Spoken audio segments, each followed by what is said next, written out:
ಸಮೀರಣ್ಣ, Hariprasad, DK. Shivakumar, Congress party.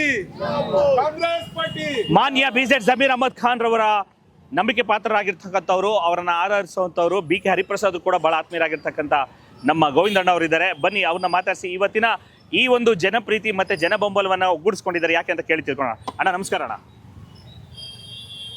ಸನ್ಮಾನ್ಯ ನಿಮ್ಮೆಲ್ಲರ ನೆಚ್ಚಿನ ನಾಯಕರು, ಈ ಭಾಗದ ಶಾಸಕರಾದಂಥ ಜಮೀರಣ್ಣವರ ನೇತೃತ್ವದಲ್ಲಿ, ಅವರ ಮಾರ್ಗದರ್ಶನದಲ್ಲಿ ಇವತ್ತು ಬಿ.ಕೆ. ಹರಿಪ್ರಸಾದ್ ಕರ್ನಾಟಕ ರಾಜ್ಯದ ಕರ್ನಾಟಕ ಪ್ರದೇಶ ಕಾಂಗ್ರೆಸ್ ಅಧ್ಯಕ್ಷರಾಗಿ ಇವತ್ತು 11 ಗಂಟೆಗೆ ಪದಗ್ರಹಣ ಮಾಡ್ತಾಯಿದ್ದಾರೆ. ಅದಕ್ಕೋಸ್ಕರ ನಮ್ಮ ವಾರ್ಡಿನ ಎಲ್ಲ ಕಾರ್ಯಕರ್ತರು, ಸ್ನೇಹಿತರು, ಎಲ್ಲ ಬಂಧುಗಳು ಇವತ್ತು ನಾವು ಪ್ಯಾಲೇಸ್ಗೆ ಹೋಗಿ ಅವ್ರಿಗೆ ಅಭಿನಂದನೆ ಸಲ್ಲಿಸೋಕ್ಕೆ ಹೋಗ್ತಾಯಿದ್ವಿ. ಖಂಡಿತವಾಗ್ಲೂ ಜಮೀರಣ್ಣವರು ನೇತೃತ್ವ ಏನಿದೆ, ಅವ್ರ ಮಾರ್ಗದರ್ಶನ ಯಾವುದೂ ಆಶ್ಚರ್ಯ ಪಡಬೇಕಾಗಿಲ್ಲ. ಇನ್ನೂ ಹೆಚ್ಚಿನ ಸಂಖ್ಯೆಯಲ್ಲಿ ಈ ಚಾಮರಾಜಪೇಟೆ ಕ್ಷೇತ್ರದಿಂದ ಎಲ್ಲ ಕಾರ್ಯಕರ್ತರು ಭಾಗವಹಿಸ್ತಾ ಇದ್ದಾರೆ.